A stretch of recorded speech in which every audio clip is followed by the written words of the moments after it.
Hey everybody, this is Chris DiFurio with Keys to the Shop. Welcome to another edition of Shift Break.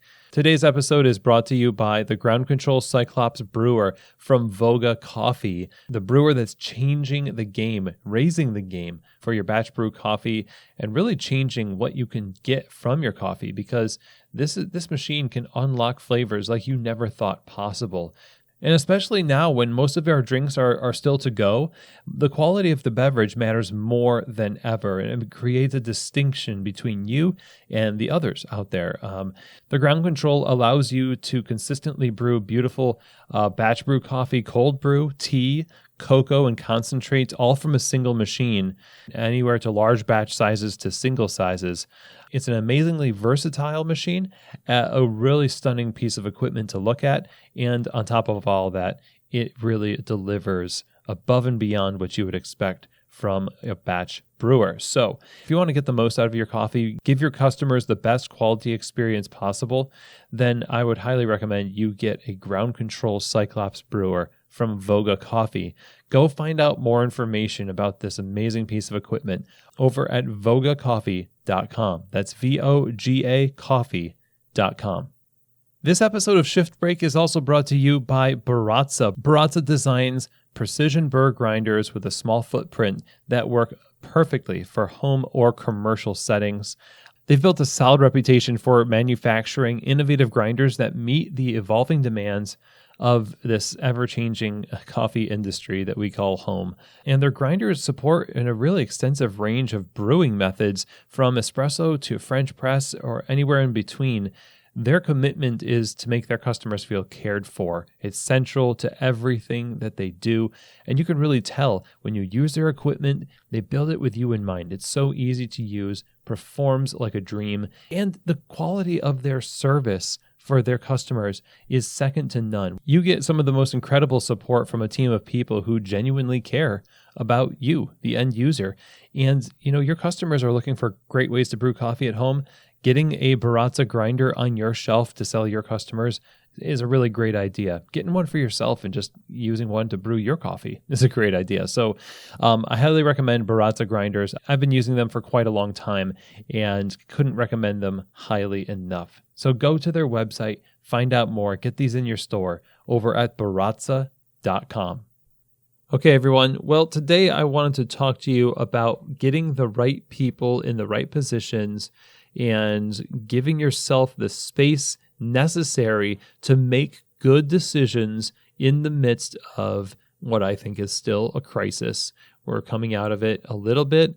We're opening a little bit longer. We're letting people in a little bit more, but we're bringing staff back. But as things start to reshuffle, for a lot of cafes, the deck is being reshuffled, okay? It's easy to just put people in positions that are filler positions.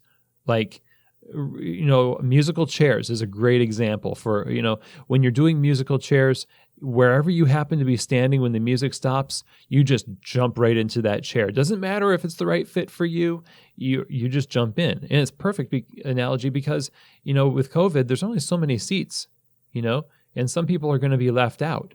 Now, here's the question. Are the people that you're putting into positions now to head up your catering, to head up your cafe, if you've shuffled around some of your management or your baristas from cafe to cafe, are these the right people for these positions? Or are they just people that happen to be there that can fill the position technically, but culturally speaking, or even with competency, I'd say, is questionable? This is true, and it's been true for cafes for a long, long time. We allow ourselves historically to get into positions where we make rash decisions about people. We make rash decisions. Well, actually, we don't make rash decisions when it comes to management. Sometimes we just don't make decisions until we absolutely have to. So we kind of abdicate our responsibility to kind of keep our finger on the pulse of what's going on and follow through and manage, affirm and coach and all those good things, communicate, and until it's too late. And then we're just putting all these fires, right? But historically in the cafe, what ends up happening is we're going along merrily, and then somebody puts their 2 weeks notice in. Oh my, what's going to happen? Well, we have to go find somebody to fill that position. And what the mindset is of a manager is usually, well, we're just looking for somebody that has good availability.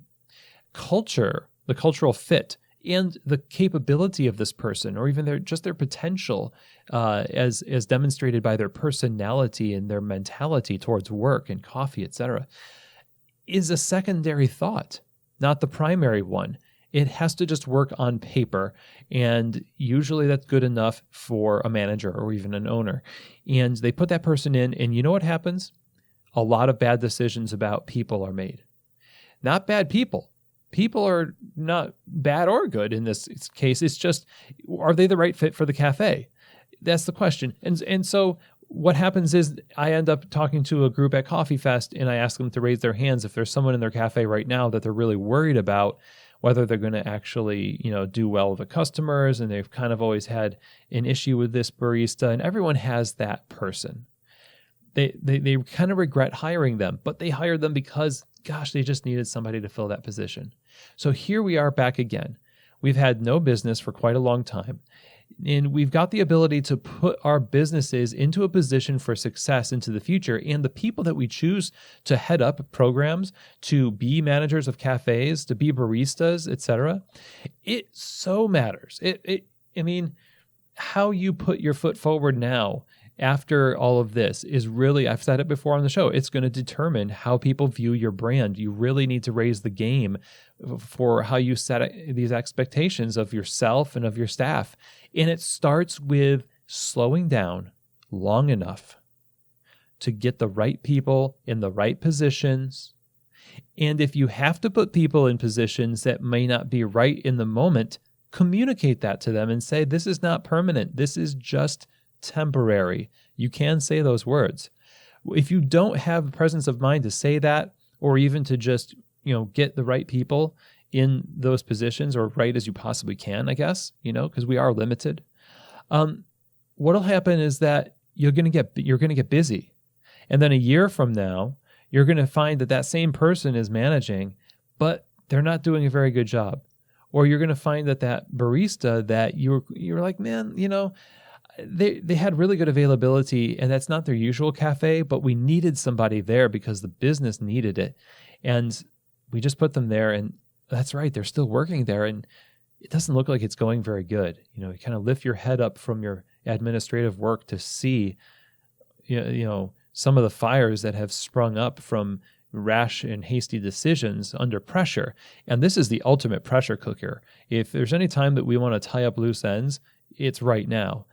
But we've got to resist the urge to just make snap decisions and really consider going forward, how is this going to impact the business, the culture? Is this decision going to create a better culture? Is it going to improve the team or improve the management and operations of this cafe? These are the things that we need to be asking beyond, are they available and are they willing? Two things that are not really great qualifications for much of anything.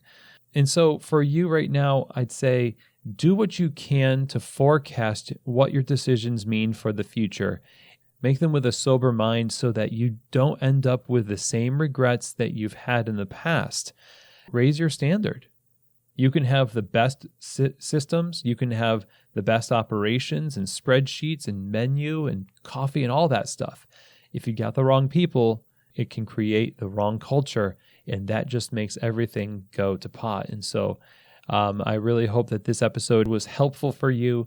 Thank you so much for joining me again, and I will see you here next week on another edition of Shift Break, from keys to the shop.